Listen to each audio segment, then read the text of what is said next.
আমার সাথে? আপনার সাথে? জি। যাব। কত দিতে হবে?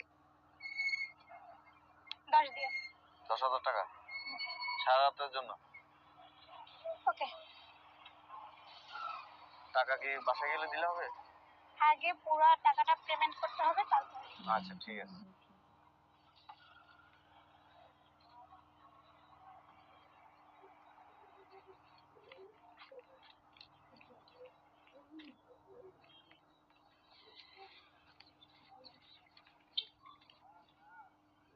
ওকে। ঠিক আছে, চল। জি আসুন। এটা আপনার বাসা? জি। খুব সুন্দর। Thank you. Most welcome.